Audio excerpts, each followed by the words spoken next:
যেই দাওয়াতের কথাটা রব্বুল আলামিন আমাদের উম্মতদের জন্য জারি করে দিয়েছেন, কারণ হলো আমাদের থেকে নবী বিদায় নিয়েছেন, 1450 বছর সময় অতিবাহিত হয়ে গেছে। নতুন করে আর কোন নবী আমাদের জমিনে আসবে না। কিয়ামতের আগে ঈসা আলাইহিস সালাম আসবেন, কিন্তু তিনি মুহাম্মদুর রাসূলুল্লাহর উম্মত হয়ে দুনিয়ার জমিনে আসবেন। নবী করে নতুন করে কোন নবী আর জমিনে আসবে না। নবীর দরজা বন্ধ হয়ে গেছে। নবীর দরজা বন্ধ হলে কি ক্ষতি হয়? ও মুসলমান আমার ভাইয়েরা, ঈসা রুহুল্লাহ চলে যাওয়ার পর, আসমানে আল্লাহ উঠায় নেওয়ার পর, ওখান থেকে নিয়ে প্রায় 600-650 বছর পর্যন্ত কোনো নবীও ছিল না। কোনো মানুষের কাছে দিন পৌঁছানোর কোনো অবস্থাও মানুষ দায়িত্ব গ্রহণ করে নেয় নাই। রব্বুল আলামিন আমাদেরকে পরীক্ষার জন্য দুনিয়ায় পাঠিয়েছেন ঠিক, তবে আমরা এমন পরীক্ষা আল্লাহ তাআলা আমাদের দিয়ে করান না যাতে আমরা ঈমান হারা হয়ে যাই। পূর্ববর্তী উম্মতদেরকে যেরকম পরীক্ষা করা হয়েছিল, পূর্ববর্তী নবীদের উম্মতগণকে যে পরিমাণ পরীক্ষার সম্মুখীন হতে হয়েছিল, আল্লাহ তাআলা যদি ওরকম পরীক্ষার সম্মুখীন আমাদেরকে করতেন, তাহলে আমরা ঈমান হারিয়ে ফেলতাম। আমাদের ঈমান রাখা দুষ্কার ছিল। কোরআনুল কারীম সূরাতুল বাকারার এক আয়াত সহকারে কয়েকখানি আয়াতে কারিমা এই ব্যাপারেই আছে, যার শানে নুজুল হলো আল্লাহর হাবিব সাল্লাল্লাহু আলাইহি ওয়াসাল্লামের কাছে সাহাবায়ে কেরামের একজন জিজ্ঞাসা করলেন, ইয়া রাসূলুল্লাহ, ইয়া হাবিবাল্লাহ, ওগো নবীজি, এত জুলুম, এত নির্যাতন, এত কষ্টের ভিতরে আছি, আপনি একটু আল্লাহর কাছে দোয়া করেন, আল্লাহ তাআলা যেন আমাদেরকে একটু সাহায্য করেন। সাহাবায়ে কেরাম নবীজির কাছে আরজ করলেন। আল্লাহর হাবিব বাইতুল্লাহর গায়ে হেলান দিয়ে বসেছিলেন। নবী আলাইহিস সালামের কাছে তখন আয়াতে কারিমা নাজিল হলো।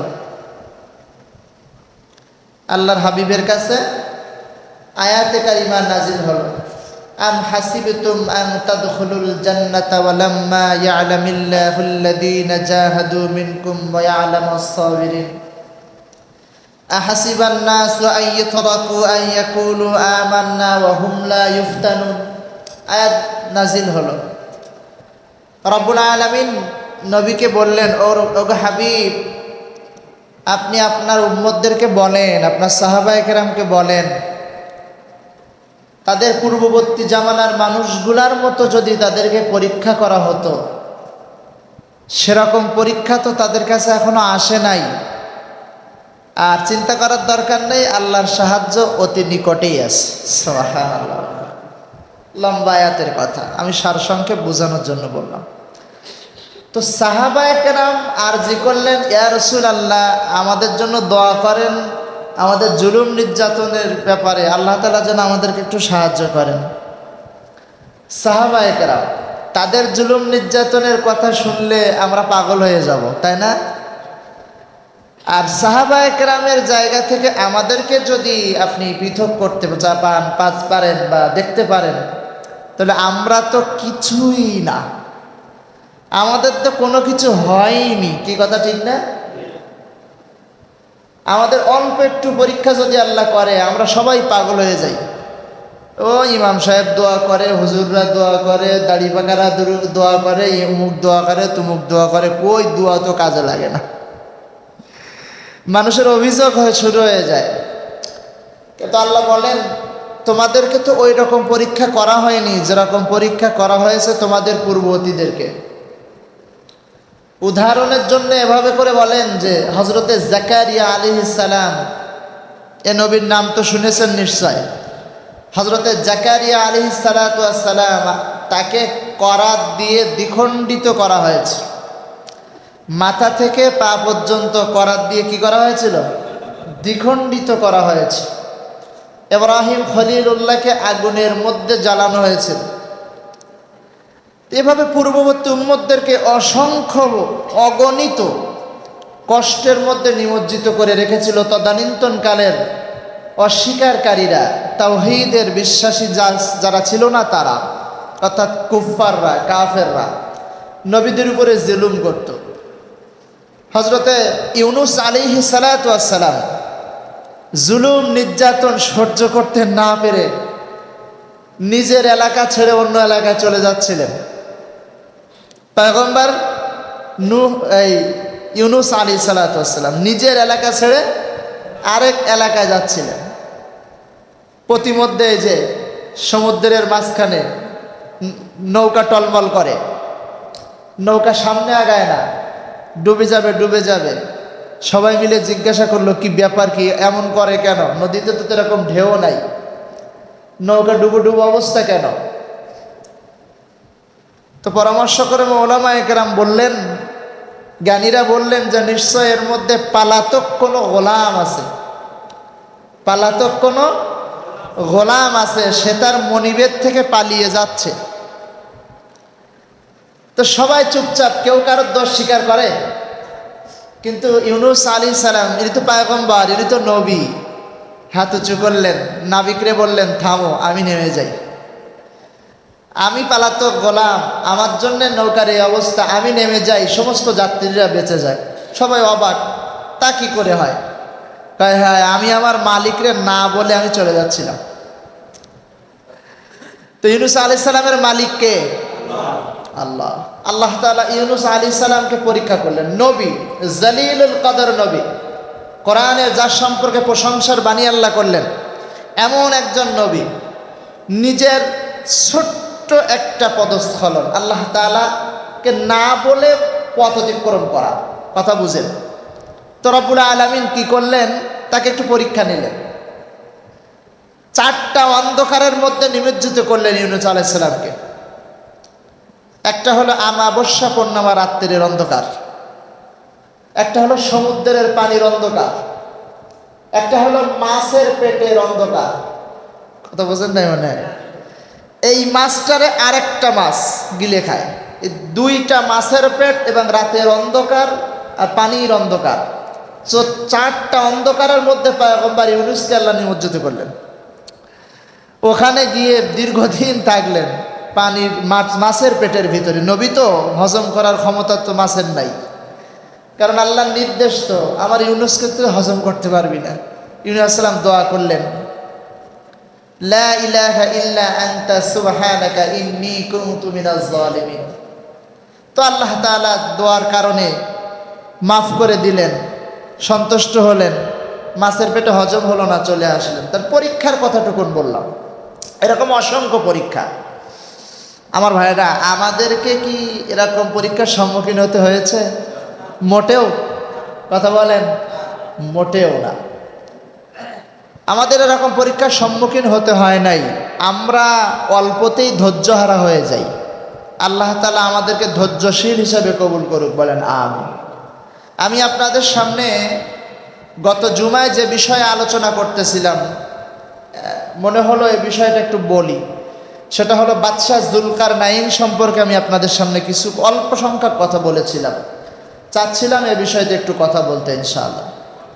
তো আল্লাহ নবী বলেন, ওয়াসআলুনাকা আন যুলকারনাইন, নবী বললেন কুল সাআতলু আলাইকুম মিনহু যিকরা, আমি অবশ্যই যুলকারনাইন সম্পর্কে তোমাদেরকে কিছু জানাবো। তার মানে নবীকে আগে জানা ছিল না। আল্লাহ নবীর যুলকারনাইন বাদশা সম্পর্কে আগে জানা, ভালো করে কথাটা বুঝিয়েন, আগে জানা ছিল না।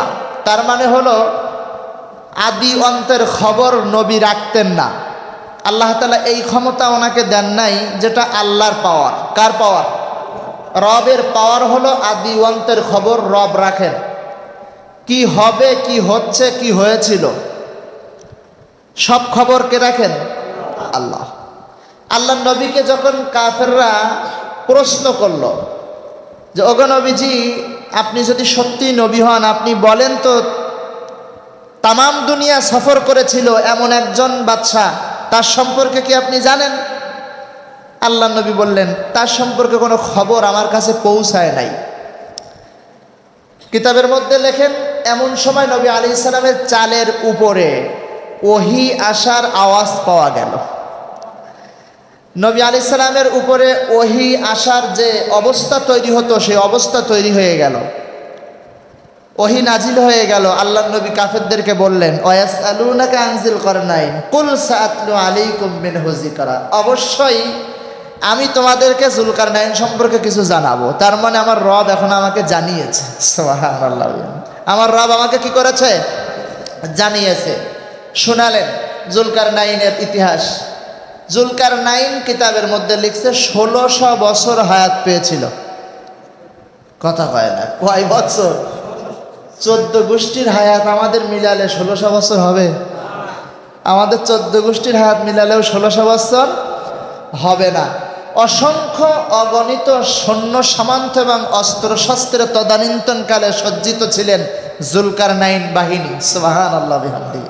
আল্লাহ তাআলা তাকে উপায় আর উপকরণ দান করেছিলেন। কোরআন একের পর এক সেটা বর্ণনা করেছেন। আল্লাহ তাআলা বলেন যুলকারনাইন তামাম পৃথিবী সফর করেছে। পৃথিবী আদি অন্ত, সূর্য অস্তমিত, সূর্য উদয়, অর্থাৎ সূর্য উদয়ের স্থান এবং সূর্য অস্তমিতর স্থান পর্যন্ত বাদশাহ যুলকারনাইনকে আল্লাহ তাআলা সফর করার তৌফিক দান করেছেন। এ সফরটা ছিল কিতাবের মধ্যে তাফসির ইবনে কাসির রহমাতুল্লাহি আলাইহি, কাজী সানাউল্লাহ পানিপতি রহমাতুল্লাহি আলাইহি তাফসিরে মাজহারিতে লিখেছেন যে এটা ছিল তার দাওয়াতি মিশন। কি মিশন? কালিমার দাওয়াত, লা ইলাহা ইল্লাল্লাহ। যেই দাওয়াতের কথাটা রব্বুল আলামিন আমাদের উম্মতদের জন্য জারি করে দিয়েছেন, কারণ হলো আমাদের থেকে নবী বিদায় নিয়েছেন, 1450 বছর সময় অতিবাহিত হয়ে গেছে। নতুন করে আর কোন নবী আমাদের জমিনে আসবে না। কিয়ামতের আগে ঈসা আলাইহিস সালাম আসবেন, কিন্তু তিনি মুহাম্মদুর রাসূলুল্লাহর উম্মত হয়ে দুনিয়ার জমিনে আসবেন। নবী করে নতুন করে কোন নবী আর জমিনে আসবে না। নবীর দরজা বন্ধ হয়ে গেছে। নবীর দরজা বন্ধ হলে কি ক্ষতি হয়? ও মুসলমান আমার ভাইয়েরা, ঈসা রুহুল্লাহ চলে যাওয়ার পর, আসমানে আল্লাহ উঠায় নেওয়ার পর, ওখান থেকে নিয়ে প্রায় 600-650 বছর পর্যন্ত কোনো নবীও ছিল না। কোনো মানুষের কাছে দিন পৌঁছানোর কোনো অবস্থাও মানুষ দায়িত্ব গ্রহণ করে নেয় নাই। যার কারণে জুলুম, নির্যাতন, নিপীড়ন, মানুষের অসহনীয় যন্ত্রণা, খুন খারাপি, রাহাজানি শুরু হয়ে গেল তামাম দুনিয়ায়। এ তামাম দুনিয়ার এইগুলো থেকে হেফাজত করার জন্য তদানীন্তনকালে জাহেলিয়তের জামানায় আল্লাহ তাআলা তার দোস্ত শেষ পয়গম্বর প্রধান বক্তা মুহাম্মদুর রাসূলুল্লাহকে পাঠালেন। আমার ভাইয়েরা, আল্লাহর পয়গম্বর সাল্লাল্লাহু আলাইহি সাল্লাম মানুষের কাছে দাওয়াত দিলেন। যারা গ্রহণ করলো আল্লাহ তাদের জান্নাতি ঘোষণা করলেন। যারা গ্রহণ করে নাই আল্লাহ রব্বুল আলামিন তাদেরকে কাফের সাব্যস্ত করে চিরদিনের জাহান্নাম ঘোষিত করেছেন।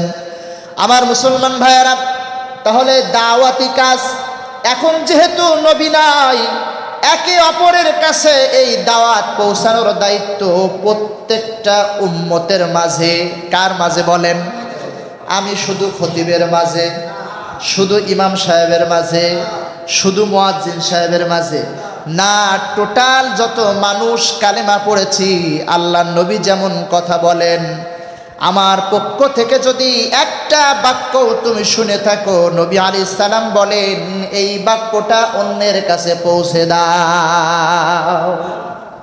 তার মানে আমি যেটা শিখেছি, কোরআন আর হাদিসের সহি সার নির্যাস যেটা আমি শিখেছি, এটা আরেকজনের কাছে পৌঁছানো, এটা আমার দায়িত্ব। এটা আমার কি বলেন? নাকি শুধু হুজুরদের দায়িত্ব? হ্যাঁ, না, আমরা প্রত্যেকটা কালেমা ওয়ালার দায়িত্ব। আমার এই মসজিদে আমরা যারা আছি, আমি খতিব সাহেব, আপনাদের ইমাম সাহেব, মুয়াজ্জিন সাহেব, আপনারা মুসল্লি কমিটি যারা আছেন, সবার দায়িত্ব হলো মোটে না হলেও আমার মসজিদ এরিয়ার প্রত্যেকটা মানুষকে দাওয়াত দেওয়া। কথা বোঝেন নাই? নিজের এরিয়াকে কন্ট্রোল করে এরপরে বাহিরে দাওয়াত দেওয়া। মনে থাকবে ইনশাআল্লাহ। এজন্য এ দাওয়াত মানুষের কাছে পৌঁছানো আমাদের দায়িত্ব। উমুকে নামাজ পড়ে না, উমুকে নামাজের ধারে কাছে নাই, এটা আমরা বলতে বাধ্য হই বা আমরা বলি একে অপরের ব্যাপারে। প্রশ্ন হলো উমুকে নামাজ পড়ে না বা পড়তে আসে না, এই প্রশ্ন না। প্রশ্ন হলো আমি কতবার তার কাছে দাওয়াত নিয়ে গিয়েছি, এটাই হলো প্রশ্ন। কি জানি কথা বুঝাইতে পারলাম কি? আরেকজনের কাছে, যার কাছে যে বেনামাজি, এর কাছে আমি কতবার দাওয়াত নিয়ে গিয়েছি। সমালোচনা করতে পারি, কিন্তু তার কাছে দাওয়াত নিয়ে যে তার দরজার সামনে দাঁড়িয়ে তাকে কালিমার দাওয়াত দেওয়া, সালাতের দাওয়াত দেওয়া, তাকে ঈমানের দাওয়াত দেওয়া, এটা আমার অপরিহার্য কর্তব্য ছিল। আমি সেটা করি না। আলহামদুলিল্লাহ, আপনারা করেন। করি না বলে সম্বোধন করি, তাহলে সবার স্পৃহা জাগবে, তাই না? তো আমরা করি না। আমাদের উচিত হলো তাকে দাওয়াত দেওয়া। কি দেওয়া? একবার, দুইবার, তিনবার, এটা শেষ না। আল্লাহর নবী সাল্লাল্লাহু আলাইহি ওয়াসাল্লাম আবু জেহেলের দরবারে কিতাবের মধ্যে লেখেন ৯৫০ বার দাওয়াত নিয়ে গেছে। কার দরবারে? বিভিন্ন পদক্ষেপে, বিভিন্ন প্রক্রিয়ায়, বিভিন্ন সিচুয়েশনে, এক একটা সিস্টেমে আল্লাহর নবী তাকে দাওয়াত দিয়েছে। আবু জেহেলকে দাওয়াত দিয়েছেন, চাচারে কেমনে একটু জান্নাতের পথ দেখানো যায়, এ পথ দেখানোর চেষ্টা করেছে, কিন্তু আল্লাহ তাআলা তাকে মোহর মেরে দিয়েছেন, হয় নাই। কিন্তু নবীজি দাওয়াত দিতে কম করে নাই। নূহ আলাইহিস সালাতু ওয়াস সালাম উম্মতের মাঝে দাওয়াত দিতে দিতে দিতে দিতে দিতে দিতে উম্মত তখন নূহ আলাইহিস সালামের উপরে ক্ষিপ্ত হয়ে গেছে, এত দাওয়াত দিচ্ছে। সুবহানাল্লাহ। আমাদের কি এরকম দাওয়াত আছে? কথা বলেন না। আমরা সমালোচনা করতে ভালোবাসি, দাওয়াত দিতে ভালোবাসি না। আমাদের অপরিহার্য কর্তব্য হলো দাওয়াত দেওয়া, অপরিহার্য ছেড়ে দেওয়ার বিষয় হলো সমালোচনা করা। মনে থাকবে ইনশাআল্লাহ। সমালোচনা এটা ছেড়ে দেওয়ার বিষয়, দাওয়াত এটা দেওয়ার বিষয়। মনে থাকবে তো? আমরা প্রত্যেকে দাওয়াত দেব। ফজিলাত একটু বলি, বলে আমি সামনে অগ্রসর হই। আপনি আমাকে দাওয়াত দিয়েছেন নামাজের জন্য। আমি নামাজ পড়ি না, আমি ফজরের রক্তে আসি না, বা আমি নামাজ পড়ি না, আপনি আমাকে দাওয়াত দিয়েছেন। আল্লাহর হাবিব সাল্লাল্লাহু আলাইহি সাল্লাম বলেন, এই যে দাওয়াত আপনি আমাকে দিলেন, আমি নামাজ পড়ি বা না পড়ি, একটা কবুল ওয়াক্তের নামাজের নেকি আপনি দাওয়াত দেওয়ার কারণে অটোমেটিক পেয়ে যাবেন। আমি যদি পড়ি তাও পাবেন, আমি যদি নাও পড়ি তাও আপনি পাবেন। সুবহানাল্লাহ, দাওয়াতের এই ফজিলাত। আচ্ছা, আমরা যে প্রতিদিন নামাজে আসি, আমাদের নামাজগুলো কবুল হয় কি হয় না, এর গ্যারান্টি আছে নাকি কারো কাছে? যে হুজুর আমার আলহামদুলিল্লাহ একই নেতমিনানের নামাজ, আমার সব কবুল হয়ে গেছে, আমি খতিব সাহেব বলতে পারি মনে হয় যে আমার নামাজ কবুল হয়ে গেছে নাকি? না, কেউ বলতে পারি না। অতএব এই নামাজ কবুল হওয়া না হওয়া নিয়ে সন্দেহ আছে, কিন্তু আরেকজনের দাওয়াতের ব্যাপারের যে নেকি আল্লাহ দান করবেন, এক ওয়াক্তের ফুল নেকি, এটা নিশ্চিত, এটা কোনো অনিশ্চিত নাই। সুবহানাল্লাহ বিহামদি।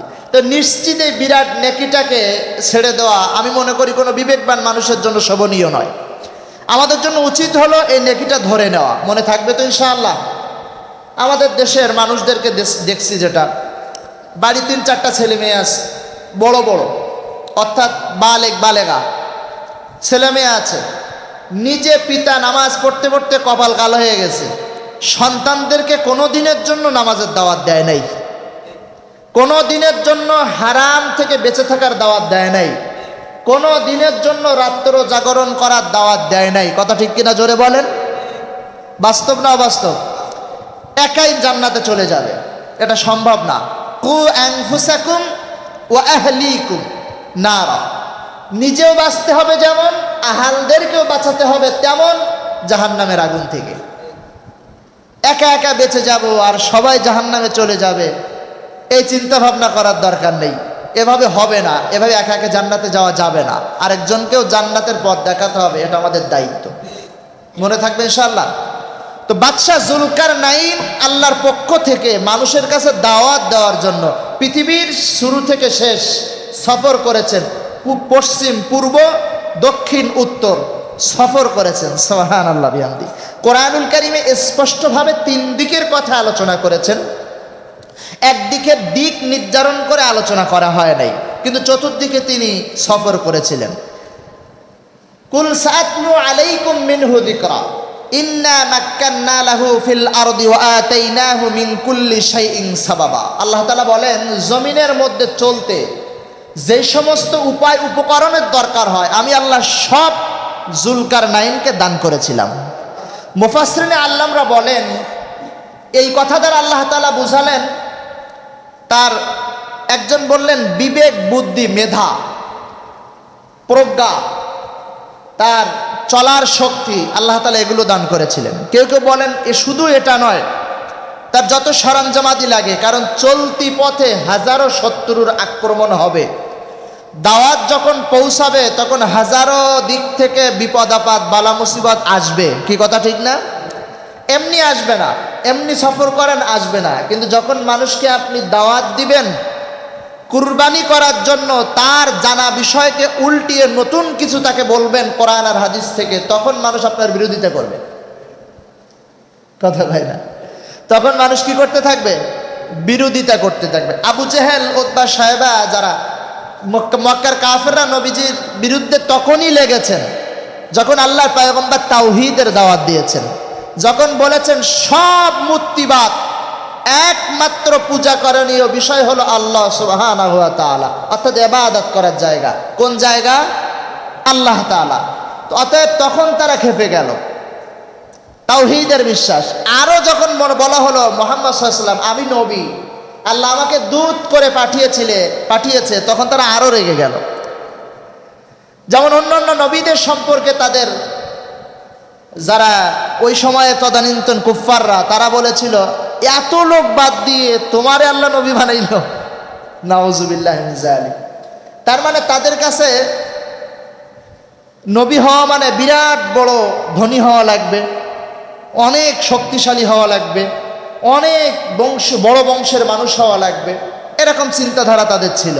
আল্লাহ তাআলা দাউদ আলাইহিসসালাতু ওয়াসসালামকে যখন নবুয়তি এবং বাদশাহী দান করেছেন, তখন তার ওই তদানীন্তন কালের মানুষরা দাউদ আলাইহিস সালামকে কথা বলতে বাধ্য হলো, এত মানুষ রেখে আল্লাহ দাউদকে নবী বানাবে, এ কি মেনে নেওয়া যায়? কারণ দাউদ আলাইহিস সালাম দেখতে শুনতে শারীরিক গঠনে একটু খাটো ছিলেন। কি ছিলেন? খাটো ছিলেন।